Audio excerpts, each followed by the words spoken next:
General pala kalaban mo, alis ka na. Look on another level. Kaya actually, it can be used also for good. No? Pero minsan, I'm not perfect, I can also use it for bad. Kaya minsan may nasasaktan. Kaya sabi, ikaw Brad, kasi marami kang alam, ang yabang mo na. I also accept it. Even St. Paul has also sometimes been boastful about his apostolate.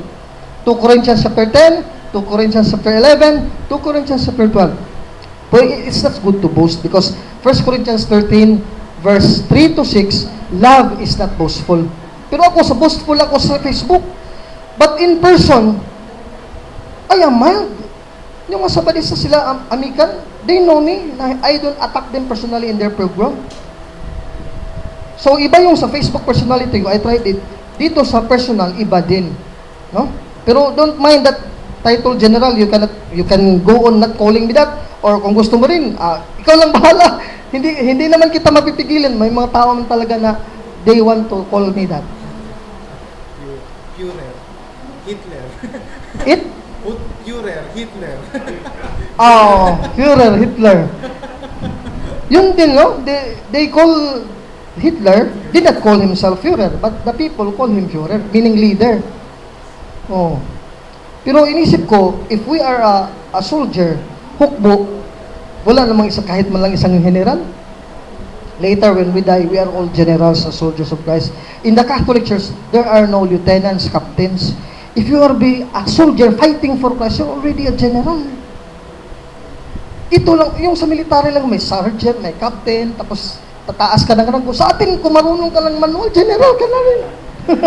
That's why, I've also seen in Facebook, mga bata pa na, they are very good in argumentation. I also call them general. So, actually, it's nothing. Dito sa Matthew 16:18, napakaliwanag. Ang nagtatag sa iglesia na tunay, si Kristo. Kung hindi si Kristo, hindi tunay. Itinatag kay Pedro na bato. Diba? At ang pangako ng kanyang itinatag ang iglesia, hindi magigiba. Not even the powers or the gates of Hades shall prevail against the church. It means, it will go on in time, it will go on expanding in place. It cannot just be always in Jerusalem forever until the end of time. It cannot go to Rome. I-expand din yan kasi susupilin ang buong mundo. Obadiah 1:21, at ahahon sa bundok ng Sion ang mga tagapagligtas. At kanilang hatulan ang bundok ni Esau. At ang buong lupain ay mapa sa Panginoon. Obadiah 1:21. Kaya yung salita ng Diyos, matutupad yun. Siguro hindi pa ngayon nga, nasupil na ba lahat ng reliyon ng simbang Katoliko? Papunta pa tayo dyan. The sign is really on our side because imagine, we are almost 7 billion people on earth. And then the Catholic Church is almost 2 billion. Kaya nga, pipigilan nila sa RH bill para hindi daw tayo dadami kasi almost 2 billion na tayo by this year, 2014. It is projected na from 1.4 billion, we can jump up to as many as 2 billion. Imagine sa 7 billion, 2 billion na tayo, ang 5 billion, divided pa sila. We are the strongest. And we can have them, convert them. If we have convert the 2 billion as Catholics, kasama na yung nabinyaga na membro natin at saka yung converts, di yung 5 billion, it is more possible to convert the 5 billion than their own little mga sekta-sekta nila. Na-convert tayo ang dami natin. Hindi tayo maubos si Kibuloy. Kadami-dami natin. Papapagod yan sila sa pagdaldal sa radyo. Kasi hindi tayo maubos kahit na maraming pupunta sa kanila. Pero kasi, ang sabi ng Daniel 12:3 kanina, binasa ko, ang mga pantas, kung makakahikayat sila ng mga makasasalanan, we will shine like tala in heaven with Christ.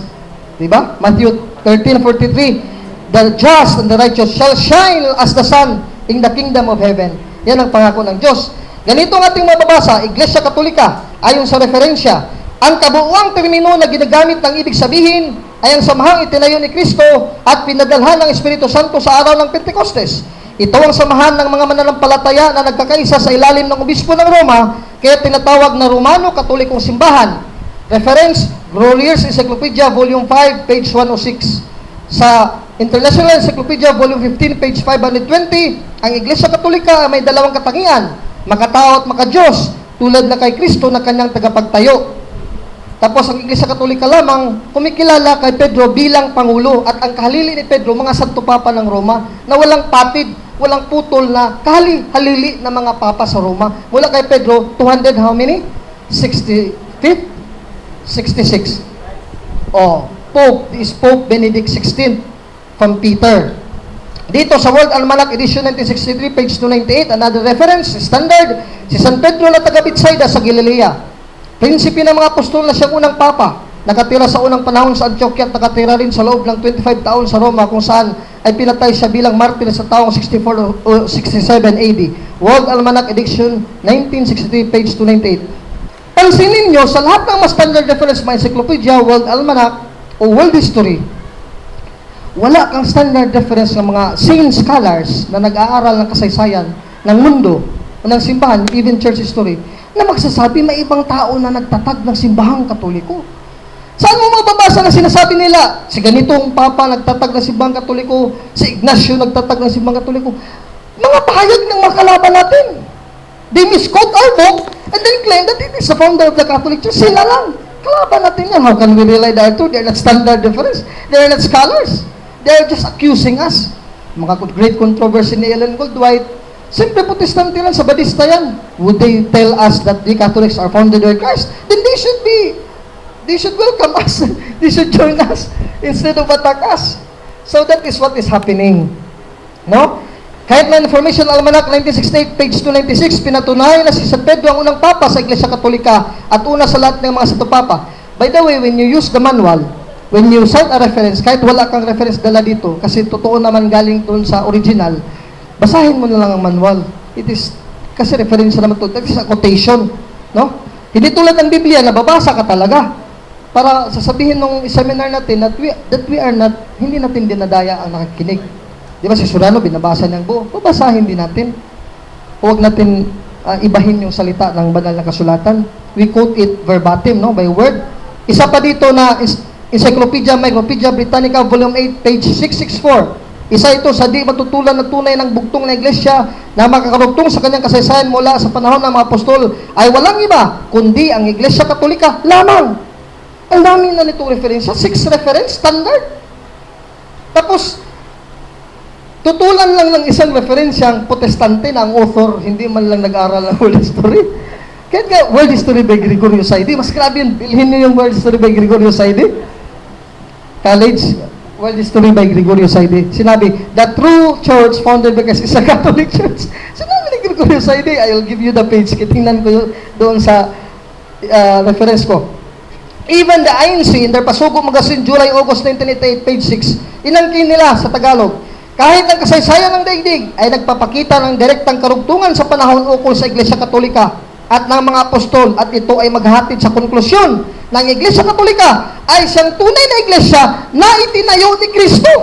Pag-amin niya, tahasang pag-amin ng Pasugo Magazine na hindi mo matutulan kung mag-aral ka ng kasaysayan na mapabalik mo talaga sa kasaysayan na ang walang patid na iglesia na itanarag ni Kristo sa kapanahunan, isa lamang Iglesia Katolika Apostolika Romana.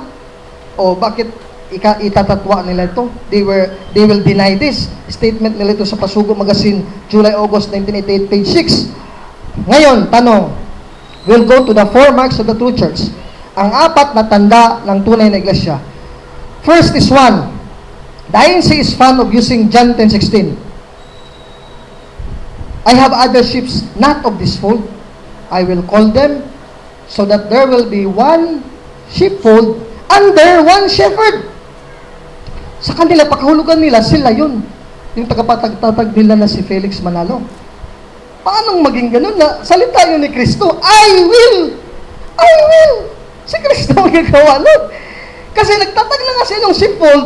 Diba? Gawa 20:28. So, ang iglesia sa Diyos, ang iglesia ng Panginoon, ay ang kawan ng Panginoon, ang kawan ng Diyos, na ginawa kayong obispo sa iglesia ng Diyos. So, nandoon na yung kawan na sheepfold na tinatag ni Kristo sa panahon niya. Yun yung sheepfold na yung mga hindi pa nasakop, ay kanyang dadalhin, ipasakop sa kanyang sheepfold na Iglesia Katolika na tinatag niya sa kanyang panahon. Paano yung maging ang one shepherd is Felix Manalo na salita yun ni Kristo? Ibig sabihin, they claim the prerogatives of our Lord Jesus Christ. True God and true man. Grabe talaga pag-aangkin. Yan ang sinabi sa 2 Thessalonica 2:3 hanggang 5, na ito, ang Antikristo, ang masamang tao, na kinasihan ng Diablo, ni Satanas, ay papasok sa templo ng Diyos. Mag-aangkin na siya Diyos.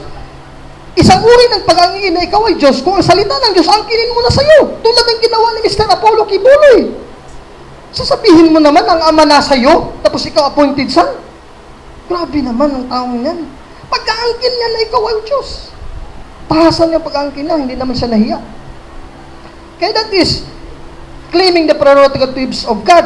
Sabi dito sa John 17:11, Jesus prayed in the Last Supper, Father, that they may be one just as you and I are one. John 10:30. John 17:11. So, that prayer will be answered. Is that answered in the Catholic Church? For 2,000 years, are we one? Yes, we are. Because of that prayer of Christ. Sa kanila, kung Church of Christ, totoo pa, yung may katugunan pa at fulfillment ang John 17:11, that all will be one. Bakit yung Church of Christ? Galing sa kanila, may schism na naman. Iba-ibang doktrina. Sa atin, we are still one fold with the Orthodox Church because we have only little differences in the major dogmas. We are still the same.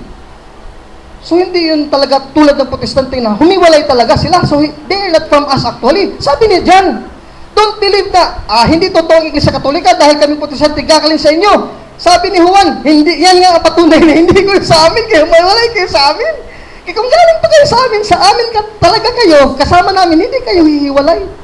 Very simple logic by St. John. Pero ang mga Protestante, they twist it to their own advantage. And they will fool us. John 21:15-17, Christ delegated to Apostle Peter alone the whole supervision and superintendency of the flock to Peter alone. Feed my sheep, feed my lambs, feed my sheep, tend my sheep. Napakaliwanag niyan, John 21:15-17. Then sa ating liturhiya, Acts 2:42, ang worship natin is one. And the apostles and all the believers are in one accord, worship always in the temple, breaking the bread, one in prayer, and one in fellowship with each other, and one in doctrine of the apostles. Kalinaw niyan. Acts 2:46, araw-araw silang nagkakaisa doon sa templo sa pagsasamba sa Diyos. Acts 2:40-46.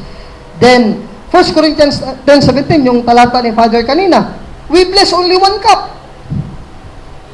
Then we bless one bread, because although we share only, we take only one bread, it means we are many, part of one body. Kaya we only need the host. Because sabi ni St. Paul, kahit marami tayo, pero nakibahagi tayo sa isang tinapay lamang. Sa magandang balita Biblia, isang tinapay. Sinabi ba ni St. Paul na tayo marami, kahit tayo marami, isa lang tayong katawan dahil nakibahagi tayo sa bawat isang tinapay na may kasamang isang kopa ng alak. Wala namang sinabi dyan. Kasi yung kopa ng alak is properly to the priest, representing Christ. The alak is already there in the host for us. Kasi we do not stand instead of Christ because we are not priest. We are not ordained priesthood. But the blood of Christ, consecrated by the priest, is already in the host. When the priest consecrates the blessing of the cup, the power of the blood is already within also the living host. Kaya yung pagkumunyo natin, mayroon na yung dugo kay buong katawan ni Kristo yan, John 6:53-58. Kaya yun ang hindi naintindihan ng mga nagtutuligsa sa ating pananampalataya. Ang Iglesia Katolika ay nagtataglay ng pagkakaisa sa pananampalataya sa kanyang kredo at sa kanyang katekismo, pagkakaisa sa pamumuno sa pamamagitan ng kanyang mga obispo at Santo Papa, nagkakaisa sa pagsamba sa pamamagitan ng kanyang liturhiya, na kung saan pagbabasa ng Biblia, ang pagdaraos ng mga sakramento at ng banal na misa. Pangalawa, banal o santa. Ito, I have many Protestant brothers.